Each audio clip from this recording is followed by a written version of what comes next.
I'm back with some wonderful friends. There we go. I almost went up with it.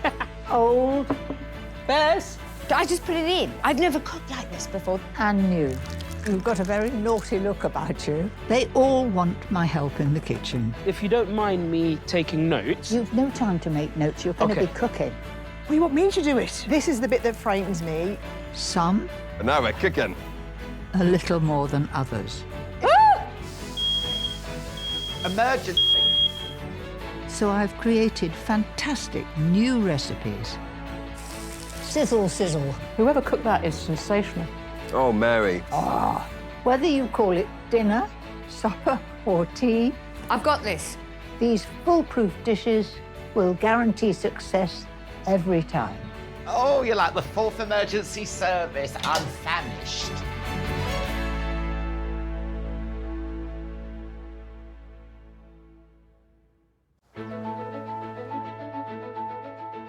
Alan Carr is one of the nation's favourite comedians.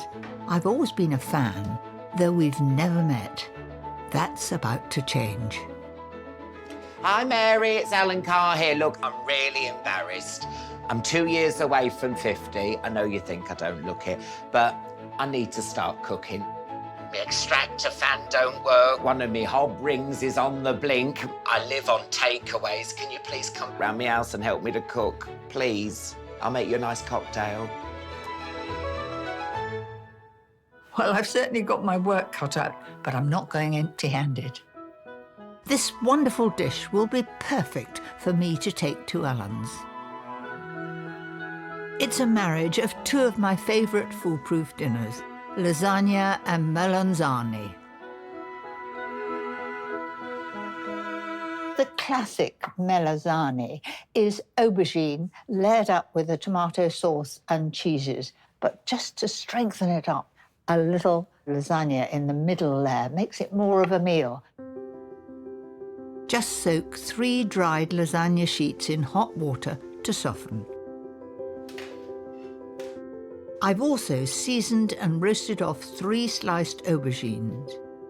The tomato sauce is simple. 2 finely chopped onions and 4 cloves of grated garlic. A can of chopped tomatoes.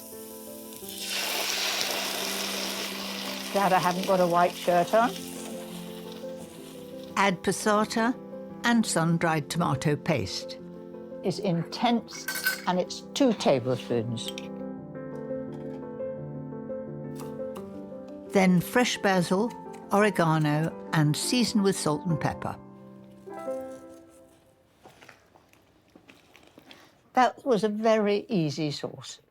Now it's a matter of building up the layers in an oven-proof dish. I use this sort of dish for all sorts of things. Very importantly, I've put MB on here. I'm taking this to Alan and I'd like my dish back. So to start off with the tomato sauce, well-buttered dish which makes it so easy to clean once you've cooked it. And then we have a layer of cheese. Little cheat here because I've taken it from my recipe and I've got 11 layers. Spread over pieces of rich mozzarella and cover with grated Parmesan.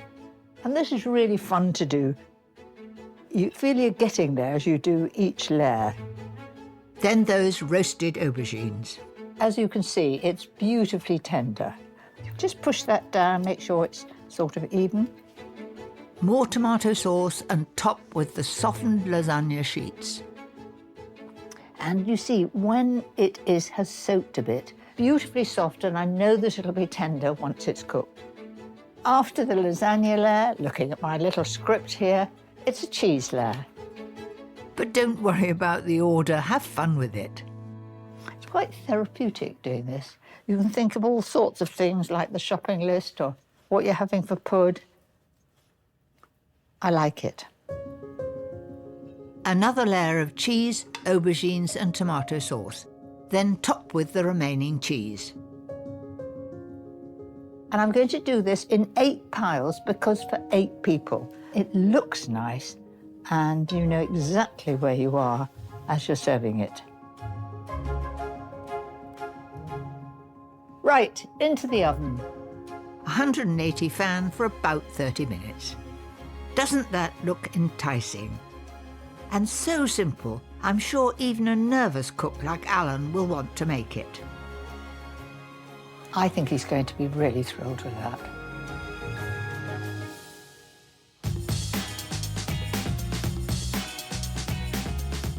Time to give Alan a lesson in foolproof cooking. I just hope he's ready to get stuck in. I've never had a dame round the house, so I want it to be nice and clean, you know what I mean? I don't want Mary to start criticising my hygiene or the state of my kitchen. A happy kitchen is a clean kitchen. I'll just buff my tentacles. Oh, I can see my face in that. Beautiful. There you go. I'm really looking forward to meeting Alan. I found a wig in here. A wig. You never know what you're going to get in my kitchen. Mary, come on in. Thank you for inviting me round. Oh, I can't wait. What's in here? I'm not telling you now, but it's something very special. You'll enjoy it. Oh, you're like the fourth emergency service. I'm famished. So what do you think of my kitchen, Mary? Well, it's pretty stylish, but there's not much going on. Any food about the place? No, not much food. But listen, at wine o'clock, it gets very busy. It's like Piccadilly Circus. Well, I look forward to that. Good thing I bought some food to set us up. Ooh, look at that. I love lasagna. My mum always used to make me lasagna. I went backpacking round Mexico and I had Montezuma's Revenge, you know, when you get the tummy trouble. And I rang her up crying. I said, Mum, I'm so alone and I feel my stomach's hurting. She went, Alan, come home, I'll pop in a lasagna for you. I hope mine tastes as good as hers. Do you have cutlery? Yes, I do have cutlery. I've also got plates and saucers. What about that? No, that's for soup. We need a flatter spoon. Have you got one? Lovely Alan's got all the gear, but little idea. You see, I'm Goes through I'm like being butter. polite because you're here. You see, normally I would eat this in one sitting.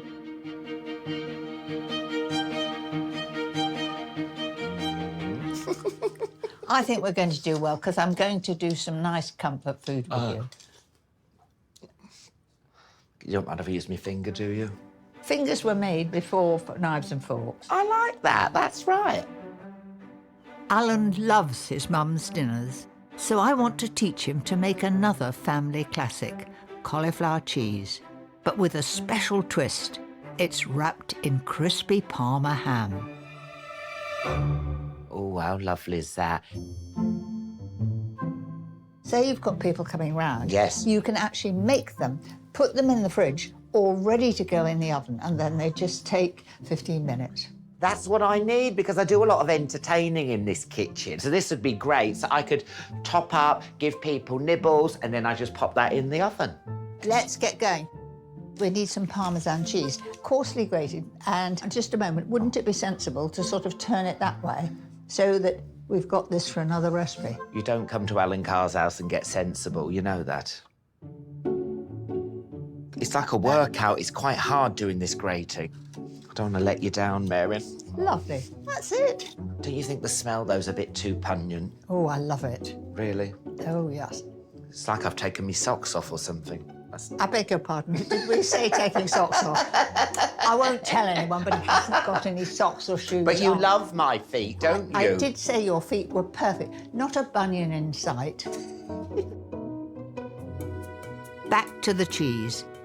Add mature cheddar and full-fat cream cheese, along with a dollop of Dijon mustard, salt and pepper. Do you like your well-seasoned food? Well, like, it just comes from the takeaway man, doesn't it? He's your best friend, isn't he? Yeah. He never sees me because I just say through the letterbox, leave it on the mat. It definitely seems that Alan's beautiful kitchen is more suited to socialising than cooking. What have you got in your fridge? Oh, I'm embarrassed.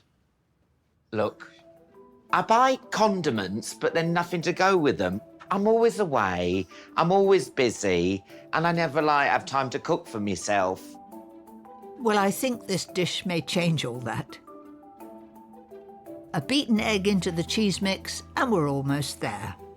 When you were young, what sort of food did you have? Lots of comfort food. My mum would make spaghetti bolognese, carbonara. We had an apple tree, so when that came into season, my mum would always have an apple crumble or an apple pie, and oh yeah, it was Proper wonderful. food. Proper food. None of this fancy stuff. You're good at that. Yes, Did you used to help make cakes with your mum? Yes, I did. And she'd say, Alan, you can lick the bowl out. That was a treat. Throw in some blanched cauliflower pieces. This is so easy, isn't it, really? This is the Parma ham. Oh. Pull that one over the top. And what an interesting way of serving cauliflower. And that one over the top. I've shown Alan how to wrap one in the Parma ham. Now you're on your own. OK, right, OK. I'm going to leave the fat on, because there's nothing wrong with a bit of fat. There isn't. No. Sometimes that's the best bit. It's juicy, isn't it? Now, we're just going to tuck those edges in. And if a little bit spills out, it's the bit that gets extra brown and is good. I'm impressed. You've done a very good job of that. Right, we've set the oven for 200 degrees centigrade, and we're going to put it in for about 15 minutes. I don't think I've ever used this oven. Haven't you really? No. Well, it looks terribly clean. Alan's guests won't be waiting for long, because they're ready in no time. Well, how about that? You made those. What a success. My mouth-watering Parma ham and cauliflower cheese parcels. Right, well, It's a revelation. And I'm being healthy as well, because it's cauliflower. what do you think your mum would say? Don't talk with your mouth full. Oh, would she be amazed if you'd done a bit of cooking? If I turned up with this, she'd think, Alan, who have you stolen these from? Well done, Alan. I knew you had it in you. And I'm pleased your mum will be impressed. Family is obviously very important to you. I thought I'd show you some photos. Have we got any early pictures in here? Oh, yes. There's You're me. a nice little chap. Yeah. I think I've got cuter as I've got older. Well, that's my dad and that's my mum. That's when my dad was manager of Northampton Town Football Oh, Club. she's a pretty lady, isn't she? Yes, yes. Now, which is you? You could tell by the teeth that was me, surely. I hit them on a caravan hook in Great Yarmouth. Did you now? Yeah, bang, like that, rushed to hospital. And this is after 2 braces. Looks all right, though. Yeah, I know. It's Alan Carr. I know, I suppose, yeah. There's my mum, look at that. Oh, very proud she was there, yeah. I know. Look how handsome I am there. Absolutely. I know you're thinking what happened, but look. And look, there's teeth, no teeth. No there teeth. I've got no teeth in any of these photos. So this is me and my mum in Venice. Now, I'm very lucky I get to treat my mum and dad. Once a year, I'll pick somewhere and I'll take them away. And so we took my mum to Venice. She wanted to see Venice. She'll love this photo because there's worse ones I could have put in. I make sure every month I go to visit them and we'll have a big Sunday dinner and have some wine and have a good catch-up. So I've got a really lovely relationship with them. Now, we've done a bit of cooking together. Are you going to do a bit for your mum? Of course I am. I'm going to go there. My mum's going to whip out the lasagna. I'll say, put that away, and I'll get cooking.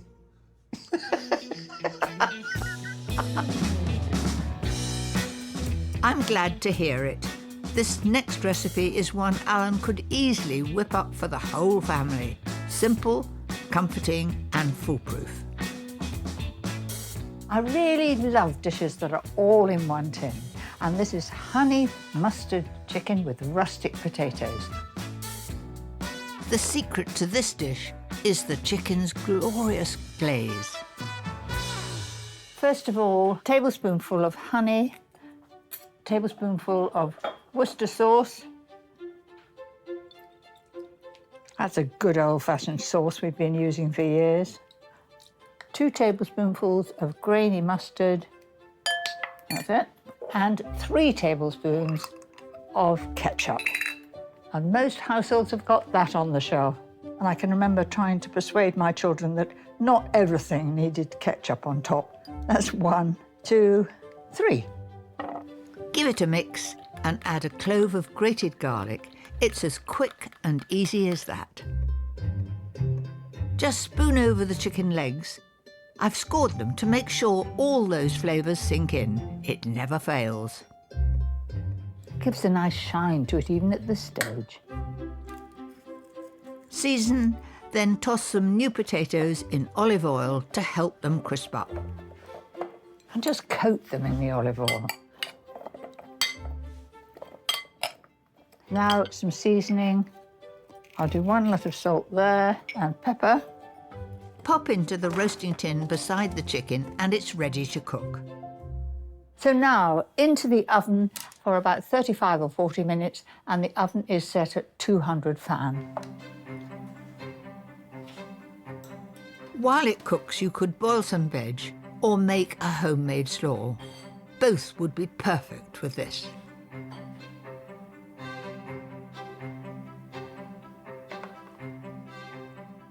Looks absolutely gorgeous. That's a fair-sized portion, isn't it? For really crispy potatoes, remove the chicken and pop the potatoes back in for a further 10 minutes. But these ones look perfect. Give them a shake so then they look their best. And if they get a bit of glaze on them, all the better. There we have it, honey mustard chicken with rustic potatoes. A delicious, foolproof feast, ideal for Alan's repertoire. He's not a confident cook, but as most of the ingredients come from the store cupboard, I'm sure he'll have a go.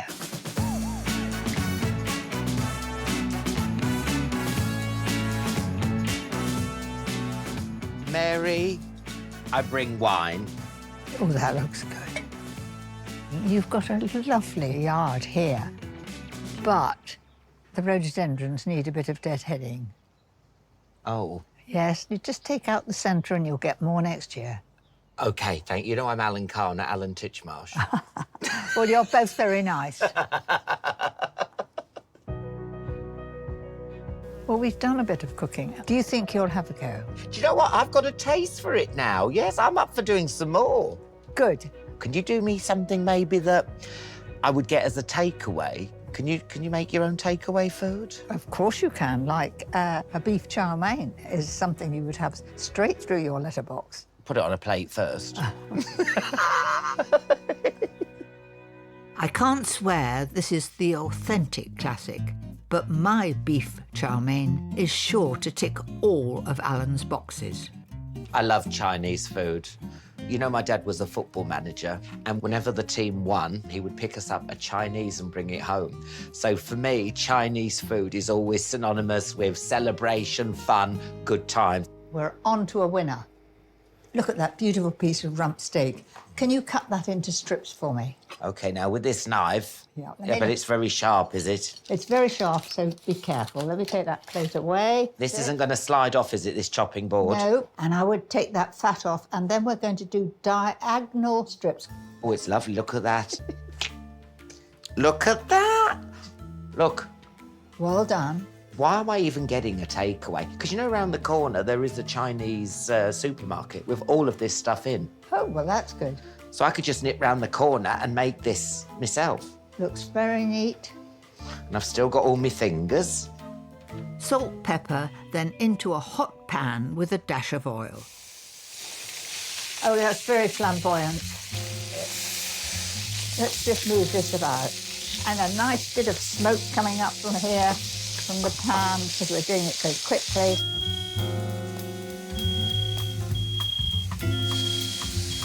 Oh, God. I can't stop now, Alan. Emergency. Emergency. Smoking outside. Right. It's almost done, and we'll turn off the alarm. Yeah, I pressed the button. Oh, did you? But you see why you have to be quick. I know. In order to get, you see that nice tinge of brown there? Oh, lovely. Yeah. Great. Let What do it I do go. when the fire brigade turn up? Well, we'll ask them in, shall we? We've got a nice bottle of rosé there. We'll tell them it was a false alarm. Yes. Despite the drama, the rump steak is ready. Set aside and onto the veg. I'm going to trust Alan with the onion. Mind your fingers. I know. I'm aware how sharp this is. Well done. And another one across the top there. Perfect. Into the heated pan, then add some grated ginger, thank you, Alan, and tasty chestnut mushrooms. They're a bit firmer and more flavoursome Yeah. than the normal mushroom. Those white ones are a bit boring, aren't they? The sauce is the hero of the dish. A simple mix of honey with white wine vinegar, then black bean sauce, soy sauce, and grated garlic. OK, here we go. Yes. Now, there's your sauce. It's good, isn't it? Oh, Now, we've got 2 nests of noodles, and I've already cooked those. Sliced spring onions, and back in with the rump steak. it smells so good. Finally, the crunchy bean sprouts. And they're the last to go in. And how long will you keep them in for? Just until everything is heated through. OK, great. We want to make sure they keep a bit of bite to them. Spring onions are giving a little dash of colour. I never really look at the colour of it. I just stick it in my mouth. But now I'm going to stop and have a look at it like a painting. We're ready to serve. Just turn the heat down in case the alarm goes off again. And there you have it. Delicious beef chow mein, cooked in a flash. Delicious. Have we done well? Oh, definitely. Because I'll leave you the recipe, and before people come, get all the things ready, even your onion chopped, Yeah. all prepared, and you could sort of do a little bit of a demonstration. They could actually watch me do it, couldn't they? They could. Cooking for Idiots with Alan Carr. That's a good title. Time for something sweet, and Alan's love of classic dishes has left me feeling nostalgic. But there's no pineapple rings here. This is my delicious Apricot Upside Down-Pudding. First of all, a caramel topping. 4 tablespoons of water and 125 grams of sugar into a stainless steel pan. And you dissolve it. Stir slowly on a low heat until the sugar has fully dissolved. Turn the heat up, let it boil, and watch it. And it'll make a lot of noise to begin with. Keep watching, but don't stir it again, or it will crystallise. We want a light caramel syrup. Now, can you hear it's gone quiet? The syrup then starts to take on the caramel colour. Absolutely perfect. Swirl that round. And that's just the colour that I want.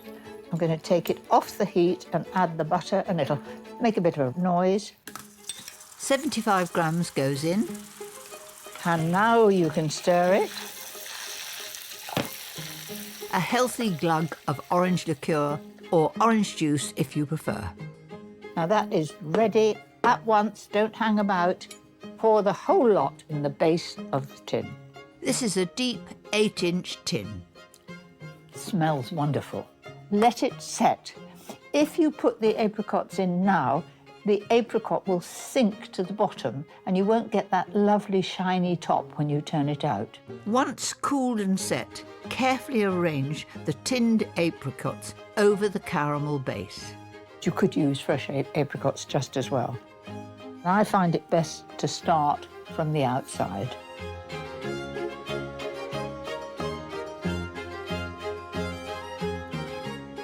The sponge mix is simple.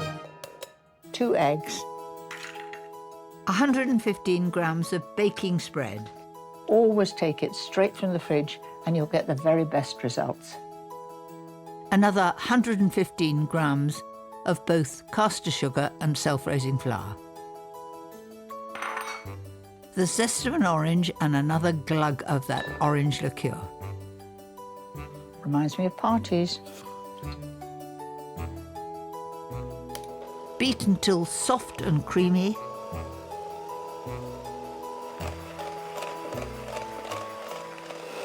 That's it. Then take the beaters out. Then when I was at college, they used to call this consistency soft dropping, which is about right, isn't it? Couldn't be more soft dropping than that. Right. Butter the edge of the tin and spoon the mix on top. Pop into a preheated oven, 160 fan for around 55 minutes.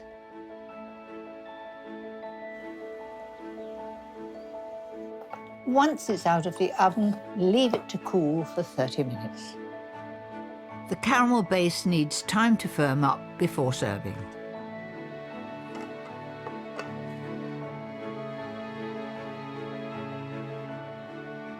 I think that looks stunning, right up Allen Street. But it would be criminal not to have a small taste, wouldn't it? Sort of almost sticky, shiny top of the apricots and a lovely light sponge with some of that sort of syrup dripping down. The sponge is so light.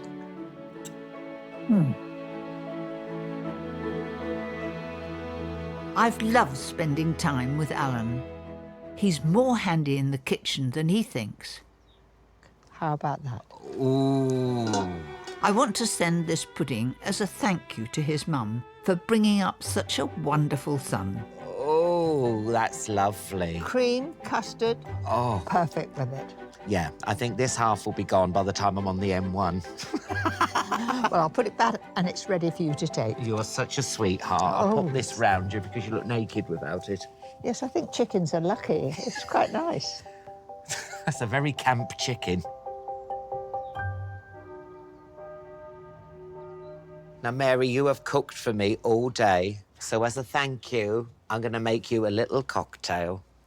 I'm a little bit worried. You've got a very naughty look about you.